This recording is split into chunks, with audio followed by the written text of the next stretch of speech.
Hello and welcome to the video. This is a first look of this thing here. This is the Swan K1. Now I was lucky enough to be up at 3DXR here in the UK. 3DXR had a recent delivery of literally hundreds of models. Pretty much everything from ZOHD, Sonic model was there, things like the Believers and also the new fighter and the mini fighters were there as well. But I've been interested in VTOL for quite a while.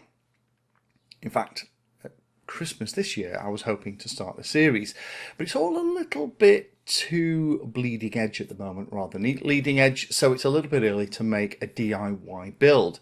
However, the idea of being able to take off from a location and with a wing of some description, fly around, but then also land within, kind of a 12 by 12 foot square is really interesting, because although going to a field and flying a wing is relatively easy because you can kind of throw it into the air, it's the landing that you need the space for.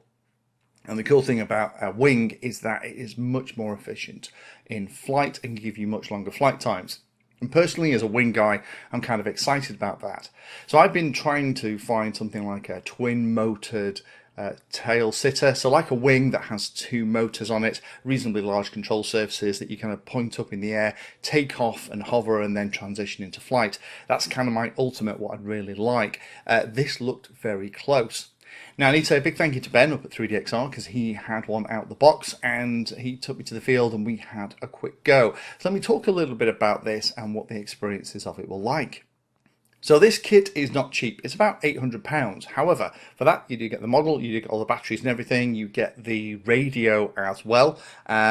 This is a similar radio to one I've looked at before. It also transmits the video from the camera down to the radio, and then all you need is to add your own Android phone or tablet, and that goes on the top, and that then allows you to have like a mission planner style view so you can see exactly where it is and control it, and also to then stream the footage from the camera that's built in the nose. There is room in the nose for something like a GoPro, and you're going to need that if you want to record video. Unfortunately, the camera that's in here doesn't record video by default. I guess you could try and screenshot the screen from the Android device that you're having to use it with. It doesn't look like there's iOS at the moment, by the way, but unfortunately that is a little bit jerky and it is a little bit laggy. So are you going to use this for high performance FPV? No, you're not. But if you want to just fly around and look at the countryside, this is quite a smart way to do it, quite efficiently, while still taking off and landing in a really small area. Unusually, this model doesn't have elevons or control surfaces at the back of the wing. All of the yaw, pitch, roll is all done by using the motors that are on it. Now these motors interestingly look like they are from the older DJI Phantom models, so this is pretty standard stuff, and the motors are aligned at an odd angle to give the authority that you need in both the hovering multi-rotor mode and also in the flying wing mode as well. The change between the two modes is done at the press of a button on the radio control. The camera is fixed looking forward, unfortunately, so that does mean that when it's in multi-rotor mode, all you're looking at is the clouds above you. It's only when you transition and you start flying as a wing that the camera is kind of looking out. It would have been nice to have some kind of gimbal arrangement on this, so when you transition the camera came down 90 degrees. Be aware as well that the camera isn't looking directly out, so as you're flying around it is looking slightly down, so there's a lot more ground in the image, which if that's what you're using it for, to look around, that's probably where you want it to be, but it just would have been nice to have some kind of control over the attitude of the camera in the model when you're flying. So while I've mentioned flying, let's talk a little bit about that. In terms of the setup, it is really straightforward. Everything is bound out the box. You just have to download and install the application onto your Android device, connect it to the little radio using Bluetooth, plug the cable in the side, and that will allow you to stream the video that's coming from the device as well. Once it has a GPS lock and you're all ready, then you can arm the model, and raising the throttle, it's a sprung throttle above the 50% position, will take it into the air. Now this is on a pretty windy day when we're playing with this, and it is handling the wind quite well. It's actually maintaining position, maintaining altitude, and just sitting in the sky.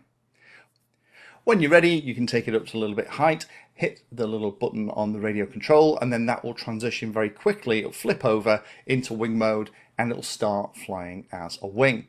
The noise will reduce significantly. It doesn't need anywhere near the same amount of thrust to fly as a wing as it needs to hover as a multi-rotor, and you can fly around, monitor what's going on with the Android tablet on the remote, and also pull up the FPV footage so you can see exactly what the bird's eye view looks like. In terms of the flying experience, it does feel a little bit dull if you're used to regular flying wings or regular quadcopters.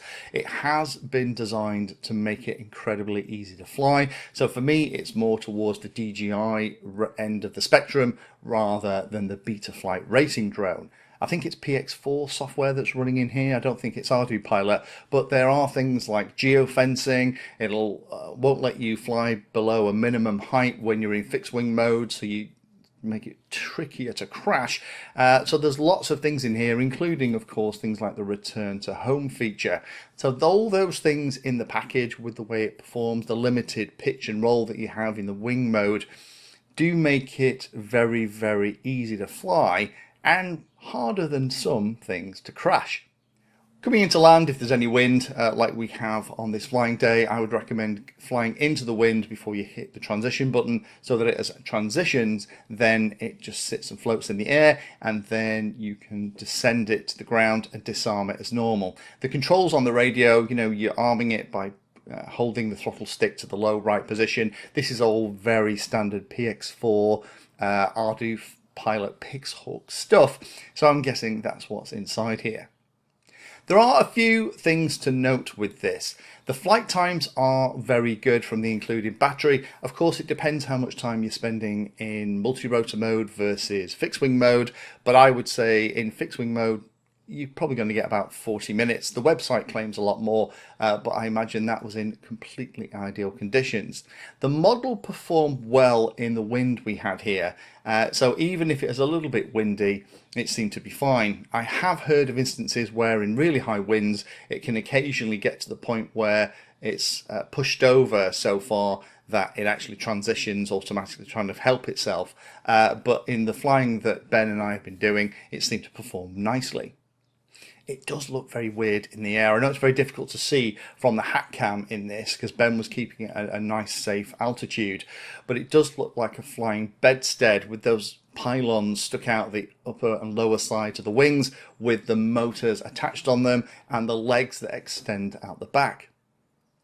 And the controls are not very responsive. They are very beginner friendly. So if you haven't got a lot of experience with needing fast reactions, this model will kind of suit you nicely because a lot of the work is being done by the flight controller. So you can always initiate the return to home or whatever if you get stuck, but just the way it feels and flies is a little bit dead to me as somebody that flies wings and quads. So just be aware of that if you already have other things in your fleet that you fly in a more aggressive way. So this is a fun way to try out VTOL, and I need to say a big thank you to Ben for 3DXR for getting one out of the box to let me have a go with on the day. I am going to be looking at other VTOL craft that Ben has in future videos, so do make sure that you are subscribed to the channel, have that bell notification icon turned on. But this, if you wanted to try it and you are happy with those things about the camera being fixed, about the control as being very, very easy for a new pilot, if those kind of things interest you, Ben has quite a few of these in stock, it looks like, so I'll put a link down below if you want to go and check them out. Thank you for spending your time today watching that video. You can find me in all the usual places on social media, and if you're trying to learn about a subject, then check out the playlist. All of my videos are organized into easy to follow playlists that if you're trying to learn a topic will take you from the basics right the way through to some pretty advanced stuff.